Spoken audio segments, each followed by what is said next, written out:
Fraction म्हणजे काय होते, एका भागाचे समान तुकडे केलं आणि समान तुकडे जर एकमेकांना वाटलं आणि जर आपण त्या सर्व तुकड्यांना जर जोडलं, जो ओरिजिनली होती म्हणजे सर्वात पहिल्या आपल्याकडची किंमत होती, म्हणजे जर एक पोळी असेल तर एक भेटेल. आता माझ्याकडे एक पोळी आहे, 4 भावंड, 4 आम्ही ब्रदर अँड सिस्टर्स. तर मी काय केलं, पहिलं एका पोळीचे असे 2 तुकडे केलं. किती? एक पोळी असं फोल्ड केलं, किती भेटले मला?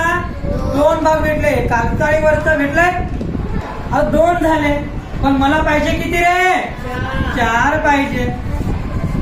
तर 4चे पुन्हा मी काय केलं, याला पुन्हा 2 तुकडे केलं. बरोबर आहे. म्हणजे माझ्या वाट्याला किती आला? एवढा तुकडा आला एवढा.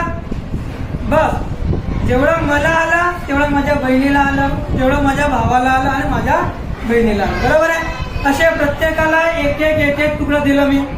पण हे झालं आपल्याला हा प्रॅक्टिकली. पण आपल्याला लिहायचं कसं आहे, तर बघा मी हो बेटा बघा रे, माझ्याकडे किती पोळी आहे? एक पोळी. या एका पोळीचे किती तुकडे केले मी? 2 तुकडे. पण आम्ही होतो किती? 4 लोक. पण मला 4 भाग पाहिजे आणि 4 भाग पण कसे पाहिजे? सेम पाहिजे, इक्वल पाहिजे, ना कमी ना जास्त. झाले 4. हे मला भेटलं, हे माझ्या ताईला भेटलं, हे माझ्या बहिणीला भेटलं आणि हे मला माझ्या दादाला. म्हणजे हा 1 आणि हा 2, हा 3 आणि 4 असे मी किती तुकडे केले रे? 4 तुकडे. पण माझ्याकडे होतं किती पोळी होती? एकच पोळी होती. बरोबर आहे. पण मी एका पोळीचे किती तुकडे केले? 4 तुकडे. ते 4 तुकडे कसे आहेत रे? सारखे आहेत की नाही? सारखे आहेत. जर मला फक्त एका तुकड्याचा जर मला किंमत काढायची असेल, म्हणजे व्हॅल्यू काढायची असेल, if I have to find out the value of single part, then how can I find out? So hey listen, बघा रे, टोटल पार्ट किती आहेत रे? टोटल भाग किती आहे?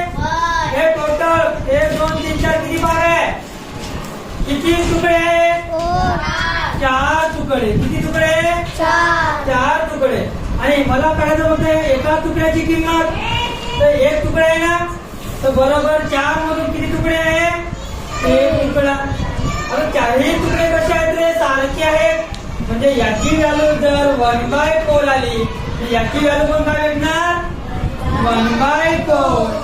आणि याची व्हॅल्यू सुद्धा 1/4. आणि याची व्हॅल्यू सुद्धा